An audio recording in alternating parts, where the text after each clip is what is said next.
Number. Quantum number को समझने के लिए पहले कुछ बातों को समझना बहुत जरूरी है। क्वांटम नंबर को समझने के लिए आपने मॉडल पढ़े होंगे, Bohr atomic model, Bohr atomic model, Rutherford atomic model, Ford atomic model. ये वो दो साइंटिस्ट थे जिन्होंने कहा था कि electron is a particle. Search चलती रही, सारा कुछ होता रहा। ये जब याद रहे कि बोहर और दोनों ने जो है हाइड्रोजन की बात की और इन्होंने पैरा स्ट्रक्चर को जो है वो इक्वेशन के जरिए जो था वो एटॉमिक मॉडल ने बड़ा इसमें काम किया था। लेकिन वो ये नहीं कहेंगे कि उनका काम जो था वो नहीं था, लेकिन वो आने वाला जो रिसर्च था उसके लिए बड़ा काबिल उस पे हो गया। लेकिन इसके बाद दो साइंटिस्ट आते हैं, डी ब्रोबाइल और एक दूसरे आते हैं डी हेसेनबर्ग। इन दोनों साइंटिस्ट ने कहा कि इलेक्ट्रॉन पार्टिकल नहीं है बल्कि इलेक्ट्रॉन जो है वो एक वेव है। ले जब ये बात ही पता पार्टिकल से वेव पर खत्म हो गई तो ये दोनों जो कंसेप्ट थे रदरफोर्ड का और बोहर का टोटली जो रिजेक्ट हो गए। जब ये रिजेक्ट हो गए उन्होंने कहा कि ये हमारे पास भाईजान ये तो एक वेव है, इलेक्ट्रॉन इज अ वेव। जब यहाँ ये बात करती गई कि इलेक्ट्रॉन एक वेव है तो इसमें सर्च चलती गई इस बात को, ये जो था जिस तरह हमारे पास साउंड की वेव्स थी या लाइट की वो साबित हो सकती है, लेकिन इलेक्ट्रॉन इज अ वेव इसको साबित करना एज अ प्रूव करना तो उसमें ये जो चीज आई तो इसको ये साबित कर दिया गया। कैसे साबित किया जाएगा, इसको कैसे करना है, तो इसमें हमारे पास एक साइंटिस्ट आते हैं जी श्रोडिंगर। ये साइंटिस्ट ने सबसे ज्यादा काम किया, उन्होंने ये साबित कर दिया था कि इलेक्ट्रॉन इज अ वेव। इसके लिए उन्होंने हमारे पास एक इक्वेशन जो थी उसने पहला हाइड्रोजन के लिए एटम के लिए उन्होंने इक्वेशन जो तीन जो थी इक्वेशन जो है उसके जरिए इसको साबित कर दिया, जिसे वेव इक्वेशन भी कहा जाता है, इक्वेशन भी कहा जाता है। और इसी तरह इस वजह से इस क्वांटम नंबर को हम wave mechanical equation of atom भी कहते हैं या वेव मैकेनिकल इक्वेशन भी इसको कहते हैं, ठीक है। या इसको हम क्वांटम मैकेनिकल इक्वेशन भी इसको कहते हैं। क्वांटम मैकेनिकल इक्वेशन भी इसको कहते हैं। क्वांटम का मतलब होता है समान, यानी जब भी हम एटम के अंदर की बात करेंगे तो लफ्ज क्वांटम जो है वहां यूज किया जाता है। अच्छा, ये हमारे पास ये जो सारा बायोडाटा था ये क्वांटम नंबर का जो कहा था कि ये दोनों को रिजेक्ट हुआ, डी ब्रोगल हेसेनबर्ग ने कहा कि किया था कि ये दोनों जो ये इलेक्ट्रॉन जो है वो पार्टिकल नहीं होती, ये वेव है। इसको श्रोडिंगर ने जो है इसको प्रूव कर दिया था इक्वेशन के लिए। वो इक्वेशन क्या थी इसको हमारे सिलेबस का हिस्सा तो नहीं है, लेकिन ये है कि आपके लिए हेल्पफुल है। इसको देख लेते हैं कि डी का square Sai over D x का स्क्वायर प्लस डी का स्क्वायर साई वाई का square D square Sai D G का स्क्वायर, और इसके बाद हमारे पास है 8 पाई का स्क्वायर m का स्क्वायर ओवर h। ये h वही है जो प्लैंक्स कांस्टेंट था, और यहाँ हमारे पास आ जाता है e minus p and psi is equal to 0। यहाँ हमारे पास साई का कोई इतना जो है बिल्कुल ऐसे ही है जैसे साई का यहाँ पर वैल्यू तो है इसकी, लेकिन साई स्क्वायर जो है Sai square is important. it find the location, it find the highest probability, it find the highest probability of electron।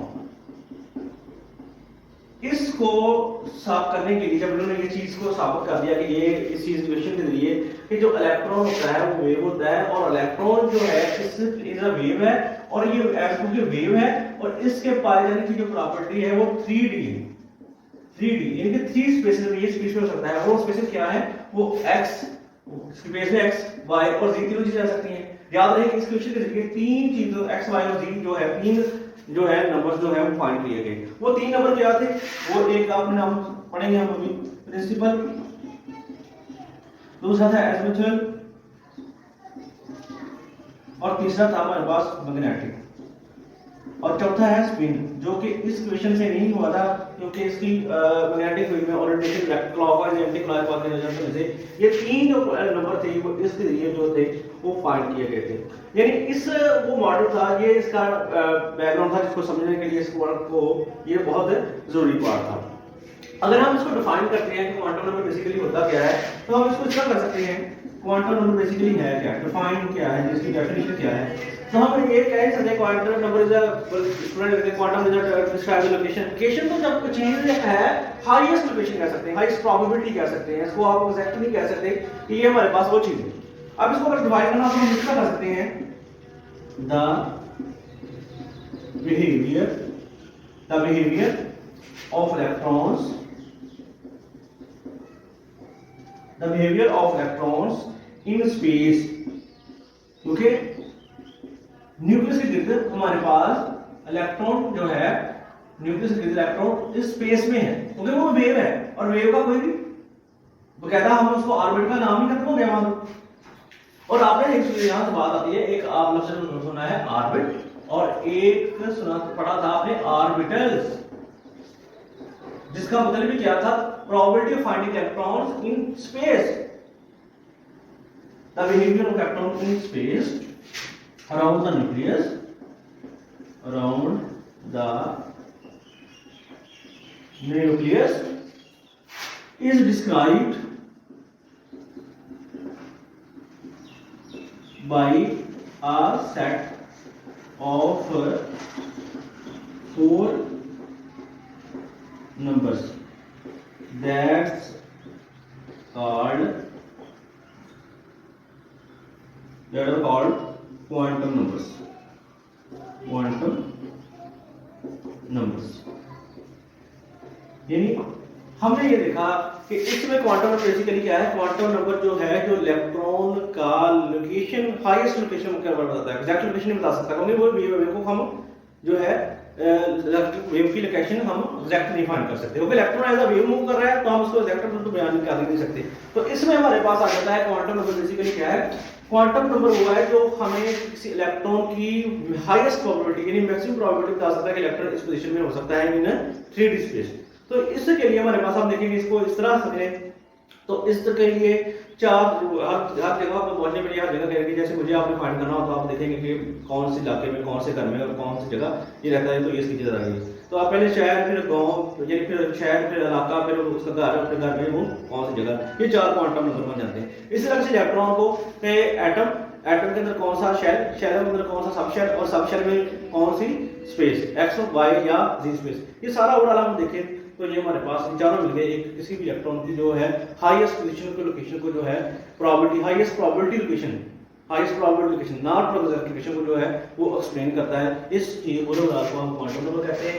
इसके बाद हम ये डिटेल से देख लेंगे principal quantum number, electrical quantum number, magnetic quantum number, spin quantum number, ये चारों वो पार्ट्स जो ओवरऑल क्वांटम नंबर कहलाते हैं, ये किस तरह हमारे पास एन, एम, एल और एस, ये चीजों जो है इनके लिए हम किस तरह इन चीजों को एक्सप्लेन कर सकते हैं। क्वांटम नंबर क्या था, क्वांटम नंबर हम देखेंगे कि ये हमारे पास basically the behaviour of electrons in a space, in space में हमने देखा था कि अब जो हमारे पास नया कांसेप्ट पढ़ लिया हमने तो बोर्ड आपके मॉडल के बाद में क्या था कि ये तो न्यूक्लियस की एक स्पेस है, इन 3D स्पेस में इलेक्ट्रॉन की प्रोबेबिलिटी है, यानी लोकेशन की प्रोबेबिलिटी है, मैक्सिमम प्रोबेबिलिटी है क्वांटम नंबर। यानी क्वांटम नंबर क्या है कि इलेक्ट्रॉन की मैक्सिमम प्रोबेबिलिटी की जहां इसकी लोकेशन है, यानी maximum probability of electron in an atom को जो एक्सप्लेन करता है that is a quantum number.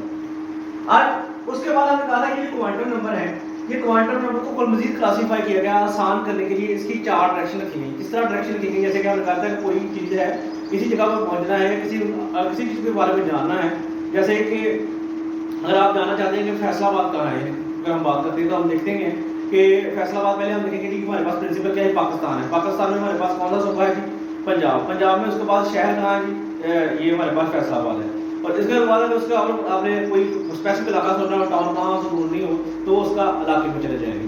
तो इस तरह इसी तरह क्वांटम नंबर को जो है किसी की लोकेशन जो फाइंड करने के जो तरीके हैं, इलेक्ट्रॉन को फाइंड करना, किसी भी एटम में मैक्सिमम जो प्रोबेबिलिटी होती है किसी की लोकेशन को फाइंड करने के लिए, वो 4 वे हैं। एक है प्रिंसिपल क्वांटम नंबर, यानी जैसा कि मैंने कहा कि मूलक कौन सा है, एजिमुथल क्वांटम नंबर क्या, उसके बाद सुबह कौन सा है, उसके बाद हमारे पास मैग्नेटिक नंबर इसमें उसका शहर कौन सा है, उसके बाद उसका टाउन कौन सा है। तो ये हमारे पास है जो है वो प्रिंसिपल क्वांटम नंबर है। तो प्रिंसिपल क्वांटम नंबर को हम अगर शो देखते हैं तो हम इसको देखते हैं कि सबसे पहले जो हमने स्टेट कर लिया था वो क्वांटम नंबर था। अब हम शुरू करते हैं प्रिंसिपल क्वांटम नंबर क्या होता है। प्रिंसिपल क्वांटम नंबर हम इसको देखेंगे, प्रिंसिपल क्वांटम नंबर यानी किसी चीज का प्रिंसिपल यानी हेड, यानी हमारे पास क्वांटम नंबर का ये हेड है या हेड इसको लेते हैं। और ये हमारे पास क्या है, बेसिकली इंफॉर्मेशन ऑफ शेल, यानी ये हमारे पास क्या कहता है, ये इंफॉर्मेशन ऑफ शेल ऑर्बिट कह सकते हैं हम, ऑर्बिट। तो इसमें ये बात जो है बुक में के लिहाज से आप सही है कि ये इसको हम डिवाइड करके कह सकते हैं, ये हमें शेल की इंफॉर्मेशन देता है कि यानी हमारे पास इलेक्ट्रॉन का शेल में किसमें होगा, अगर हम किसी इलेक्ट्रॉन को फाइंड करना चाह रहे हैं तो वो कौन से शेल में होगा।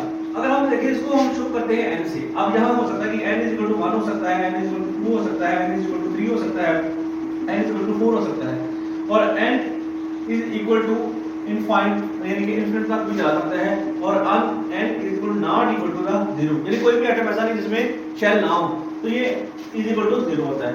अगर हम बात कर लेते हैं, अगर n बराबर 1 है तो वहां k शेल होगा, अगर n बराबर 2 है तो वहां l शेल होगा, अगर n बराबर 3 है m शेल होगा, और 4 इसके लिए n शेल होगा, एंड सो ऑन। तो ये हमारे पास अगर देखा जाए तो ये बात यानी ये हमारे पास शेल को बताता है, शेल के बात करता है। ये तो हमारे पास आ गई, ये शेल के बारे में बात होता है। असल जो इसकी बात है, असल जो इसका बात है प्रिंसिपल क्वांटम नंबर, असल में हमें जो बताता है वो हमें इंफॉर्मेशन देता है साइज ऑफ एटम की, साइज ऑफ एटम बताता है।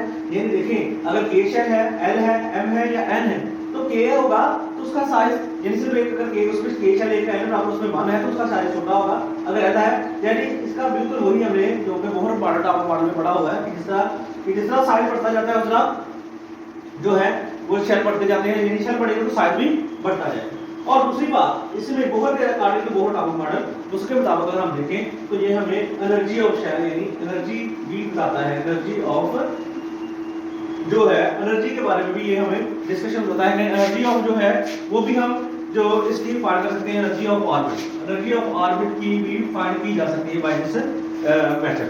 और इसके अगर हम कहते हैं कि अगर किसी की आपने एनर्जी फाइंड करनी है कौन सी शेल में कौन सी इलेक्ट्रॉन में कौन सी है, तो इसका हमने फार्मूला पढ़ा हुआ है, father E for nth orbital. इसका फार्मूला कुछ यूं था -13.6 मल्टीप्लाई बाय z की z का स्क्वायर ओवर n का स्क्वायर एंड इलेक्ट्रॉन ये। अगर इसमें वैल्यू पुट करते जाते तो हमें हर जो है हर शेल के लिए आते हैं हम जो है वैल्यू पुट करते हैं। This for atomic number, this for shell, जो भी शेल आप इसमें रहे हैं 1 2 3 4, ये फॉर इलेक्ट्रॉन वोल्टेज। तो इस लिहाज से हमारे पास स्कोप ये है, ये हमारे पास किसी भी प्रिंसिपल क्वांटम से क्या है, बेसिकली हमें शेल की इंफॉर्मेशन देता है या ऑर्बिट के अंदर आप शेल देता है। दूसरा हमें ये देखिए कि जैसे जैसे हमारे पास साइज इंक्रीज होता जा रहा है, इस यानी कि शेल इंक्रीज होता जा रहा है तो उसका साइज हो, यानी हमें प्रिंसिपल क्वांटम नंबर किसी भी एटम का साइज बताता है। बेसिकली शेल तो है ही है, हम कह सकते हैं साइज ऑफ एटम बताता है। दूसरा हमें किसी भी ऑर्बिट की एनर्जी फाइंड करता है, बाद में हम इस फार्मूला से फाइंड आउट कर सकते हैं। अगर इसके बाद अगर हमारे पास देखना हो कि हम किस तरह फाइंड कर सकते हैं, अगर हम प्रिंसिपल क्वांटम नंबर फाइंड करना हो तो उसके लिए हमारे पास एक जनरल फार्मूला है।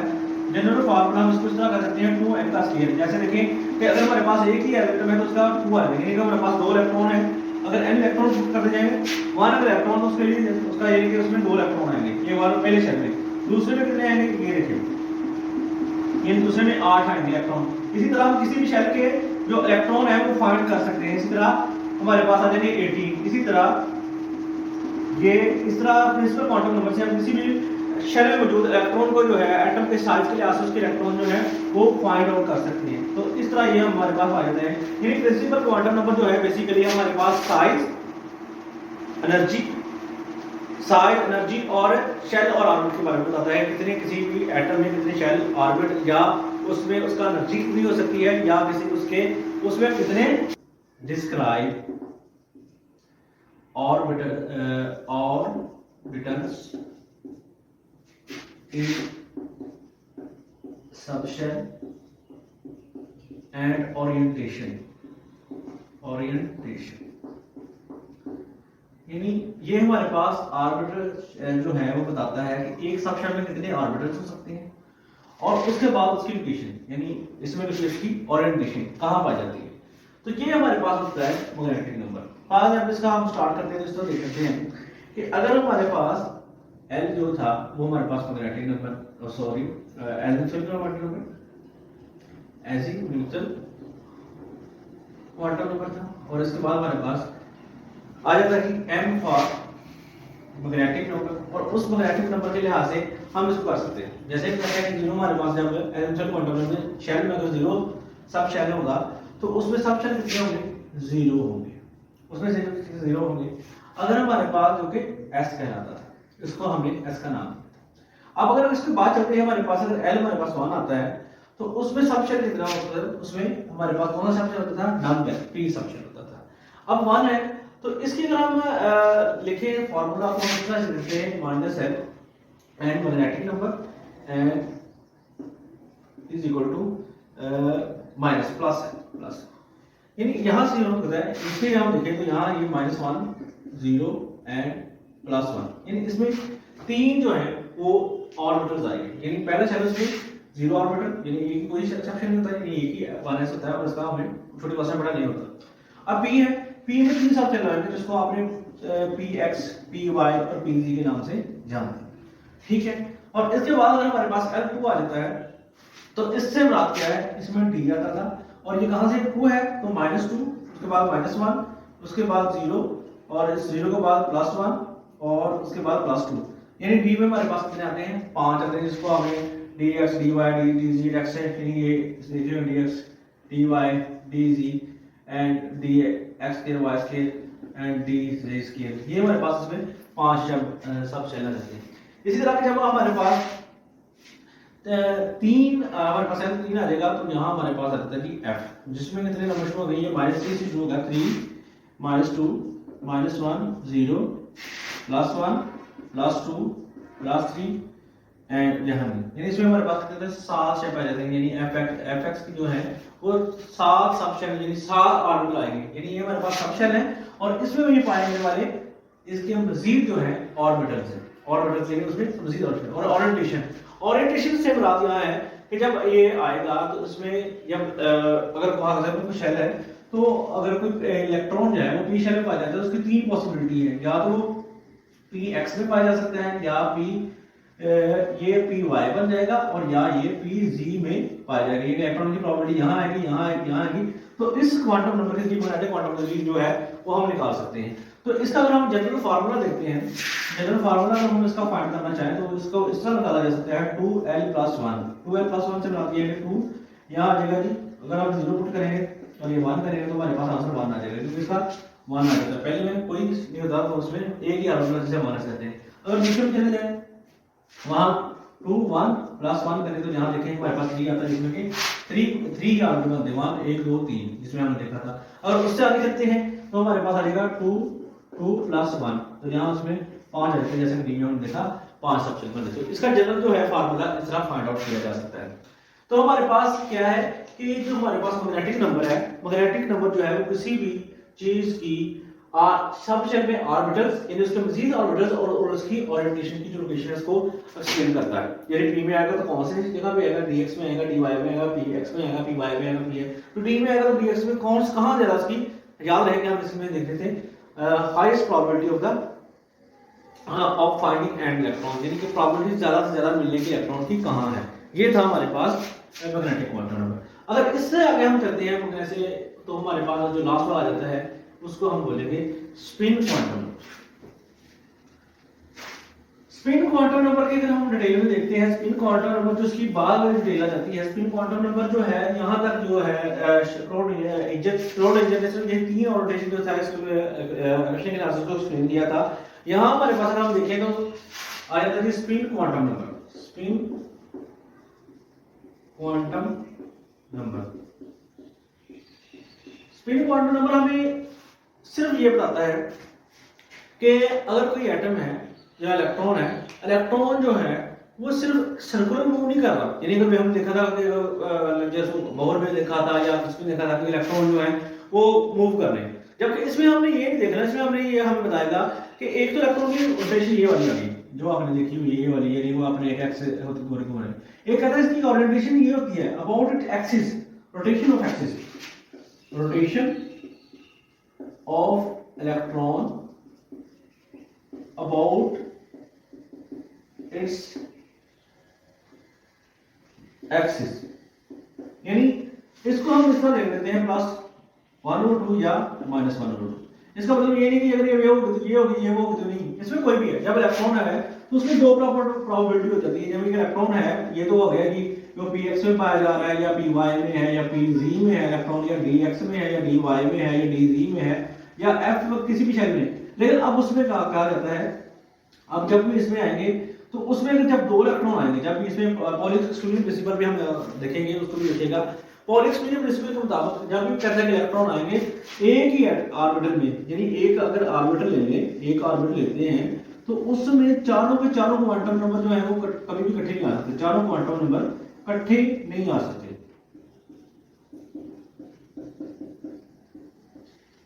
मतलब ये है कि एक हम वैल्यू कंसीडर कर लेते हैं, अगर हमारे पास n = 1 है तो उसमें जो l है वो 0 है, तो m हमारे पास उसमें जो है उसके मुताबिक 0 आ जाएगा।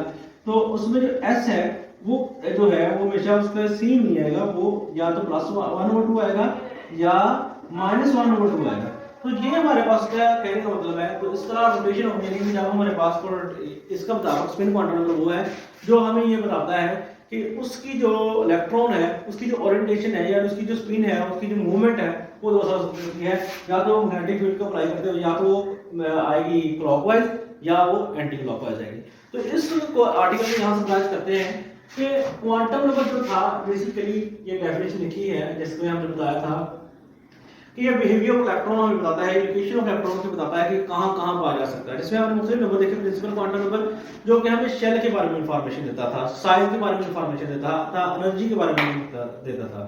और इसके बाद हमने एब्सोल्यूट क्वांटम नंबर देखा जिसमें हमने उसके सब शेल के बारे में देखा कि एक अगर n है तो उसमें कितने 1 है तो उसमें कितने सब शेल आएंगे, अगर n2 है तो उसमें कितने सब शेल आएंगे, अगर 3 है तो कितने सब शेल आएंगे। फिर हमने मैग्नेटिक नंबर देखा कि सब शेल में मजीद ऑर्बिटल्स कितने आएंगे, कितने ऑर्बिटल्स आएंगे, कितने ऑर्बिटल्स आएंगे, इसमें कितने ऑर्बिटल्स पाए जाएंगे। अगर